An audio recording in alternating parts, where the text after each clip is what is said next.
Hello friends, welcome to our channel. ఈ రోజు మనం ఇంటి రామాయణం సీరియల్ గురించి చెప్పుకుందామండి. చెప్పుకున్న ముందు స్మాల్ రిక్వెస్ట్ అండి, మా ఛానల్ ఎవరైతే కొత్త చూస్తున్నారో ప్లీజ్ సబ్స్క్రైబ్ చేసుకుని మర్చిపోకూడదు. వీడియోలోకి అయితే వెళ్ళిపోదాం. ఏమండి, మన అమ్మాయి మనల్ని మోసం చేసింది అనుకున్నామే కానీ తను ఒకరి చేతుల్లో మోసపోయి తన జీవితాన్ని పాడు చేసుకుందని తెలుసుకోలేకపోయామండి అంటూ చాలా బాధపడుతోంది పార్వతి. ఇక పల్లవి, ప్రణతి మాత్రమే కాదత్తయ్య, ఎంతోమంది అమ్మాయిలు ఇలాగే మోసపోతున్నారు. అయినా పిల్లలు చేసిన తప్పుని మనమే అర్థం చేసుకుని ప్రణతిని మళ్ళీ మన ఇంటికి తీసుకొద్దాం, రేపే మంచి ముహూర్తం అత్తయ్య, ప్రణతిని తీసుకొద్దాం అని అందరితో చెప్తుంది పల్లవి. ఇక తన మాటకి అందరు కూడా సరేనని చెప్తారు. తర్వాత పల్లవి ప్రణతి గురించి ఆలోచిస్తూ ఉంటుంది. ఎందుకంటే ప్రణతి వస్తే తనతో పాటు అవని కూడా వస్తుందేమో. ఇక అవని మీద కోపంగా ఉన్న మావయ్య కూడా ఇప్పుడు ప్రణతి నిజం చెప్పగానే అవనికి సపోర్ట్ చేస్తున్నాడు. ఇక అందరూ కూడా అవనికి సపోర్ట్ చేస్తే ఎలా, అసలు అవని రాకుండా ఏం చేయాలి అని చాలా టెన్షన్ పడుతూ ఉంటుంది పల్లవి. ఇక అప్పుడే శ్రేయ వస్తుంది.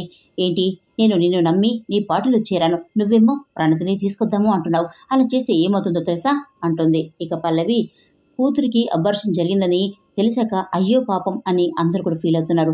కూతుర్ని కాపాడినందుకు అవనని దేవత అంటున్నారు. ఇప్పుడు మనం సైలెంట్గా ఉంటే మన గురించి అందరు కూడా నెగిటివ్గా మాట్లాడుకుంటూ ఉంటారు అంటుంది పల్లవి. ఇక ప్రణతిని ఇంటికి రాకుండా చేయడం కోసం ఏదో ఒకటి చేయాలి అని ఇద్దరు కూడా ఆలోచిస్తూ ఉంటారు. ఇక అప్పుడు చక్రవర్తి తన కూతురు పల్లవికి అయితే కాల్ చేశాడు. చక్రవర్తి వెంటనే, నీకు సర్ప్రైజ్ ఉంది, అది తెలిసే నువ్వు చాలా హ్యాపీగా ఫీల్ అవుతావు, వెంటనే నేను చెప్పిన చోటికి రా, నీకు లొకేషన్ షేర్ చేస్తాను అంటాడు. ఇక పల్లవి వెంటనే వాళ్ళ నాన్ననైతే కలుస్తుంది. చక్రవర్తి నిజంగానే సర్ప్రైజ్ చేశాడు. ఎందుకంటే చాలా ప్లాన్డ్గా ప్రణతి ప్రేమించిన ప్రశాంత్ని అయితే తీసుకుని వస్తాడు. అతడు దుబాయ్లో దొరికాడని చెప్పేసి చెప్తాడు. ఇక పల్లవి అతన్ని చూసి ఒక్కసారిగా షాక్ అయిపోతుంది. ఇక అతన్ని యూజ్ చేసుకోవాలి అనుకుంటుంది. ఇక అతని పేరైతే అడుగుతుంది. నువ్వు అమ్మాయిలను ప్రేమించి మోసం చేయడమేనా అంటుంది. ఇక ప్రశాంత్, నాకు నచ్చిన అమ్మాయి కనిపిస్తే టైంపాస్ కోసం ట్రై చేస్తాం, మేము షాపింగ్లకి షిగర్లకి తీసుకెళ్తే చాలు వాళ్ళే లైన్లోకి వచ్చేస్తున్నారు, అయినా వాళ్ళు స్ట్రిక్ట్గా ఉంటే మేమెందుకు అలా చేస్తాం, కొంచెం అందంగా ఉంది, రిచ్గా ఉందని ప్రణతిని ట్రై చేశాను, ప్రణతి నా లైన్లోకి వచ్చింది అంటూ ప్రణతి గురించి చాలా బ్యాడ్గా చెప్తాడు ప్రశాంత్. ఇక పల్లవికి అయితే అది బాగా నచ్చుతుంది. ఇక వాడు మనకు బాగా యూజ్ అవుతాడు అనుకుని ₹1,00,000 చెక్ని ప్రశాంత్కి అయితే ఇస్తుంది పల్లవి. ఇక చాలా సంతోషంగా ₹1,00,000 చెక్కుని తీసుకుంటాడు ప్రశాంత్. నేను చేసిన పనికి చావ కొడతారు అనుకున్నాను, కానీ నాకు డబ్బులు ఇస్తున్నారేంటి అంటాడు ప్రశాంత్. ఇక పల్లవి, నేను చెప్పింది చెయ్యు అంటూ ఓ ప్లాన్ అయితే చెప్తుంది. ఇక ప్రశాంత్ చేస్తానని చెప్తాడు. ఇదిలో ఉంటే తర్వాత అక్షయ్ అవరినైతే కలుస్తాడు. ప్రణతి విషయంలో నిన్ను అపార్థం చేసుకున్నాను అంటూ ప్రతి విషయంలో కూడా నిన్ను అపార్థం చేసుకున్నాను, అన్నిటికీ సారీ అని చెప్తాడు. ఇక చాలా ఫీల్ అవుతాడు అక్షయ్. ఇక అవని, ఇది చెప్పడానికి వచ్చారా అంటుంది. ఇక అక్షయ్, నా చెల్లెల్ని కాపాడినందుకు చాలా థ్యాంక్స్, నువ్వు తనని అర్థం చేసుకుని తన జీవితాన్ని నిలబెట్టినందుకు చాలా థ్యాంక్స్, నా చెల్లెల్ని ఆదరించి తనపై ఇంత కేరింగ్ చూపిస్తున్నందుకు చాలా చాలా థ్యాంక్స్ అని చెప్తాడు అక్షయ్. ఇక అవని, నేను ఇదంతా చేసింది మీ చేత సారీలు థ్యాంక్స్లు చెప్పించుకోవడానికి కాదండి, ఒక మనిషిగా సాటి మనిషి గురించి ఎలా ఆలోచించాలో అలాగే ఆలోచించాను, నా అనుకున్న వాళ్ళకి నేనేం చేయగలనో అదే చేశాను అంటుంది అవని. ఇక అక్షయ్ మళ్ళీ థ్యాంక్స్ అయితే చెప్తాడు. ఇక అవని, ఇవ్వండి, ఈ సారీలు థ్యాంక్స్లు తప్ప ఇంకేమీ మీకు చెప్పాలనిపించడం లేదా అంటుంది. ఇక అక్షయ్ని చెయ్యి పట్టుకుని ఇంటికి రమ్మని చెప్తుంది. కానీ అక్షయ్ మాత్రం పట్టుకున్న చెయ్యిని తీస్తాడు.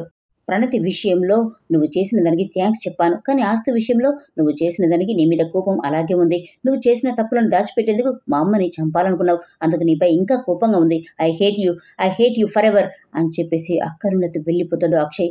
ఇక ఆ మాటకి అవని గుండె ముక్కలవుతుంది, చాలా బాధపడుతుందండి. తర్వాత ఇదిలుంటే ప్రణతి గురించి పార్వతి చాలా బాధపడుతూ ఉంటుంది. ఇక ప్రణతిని చూడాలి, దాంతోనే మాట్లాడాలి అని ఓసారి ఫోన్ చేయమని చెప్తుంది భర్తకి. ఇక రాజేంద్ర ప్రసాద్ వెంటనే అవనికైతే ఫోన్ చేసి ప్రణతికైతే ఇవ్వమని చెప్తాడు. ఇక అవని అలాగే చేస్తుంది.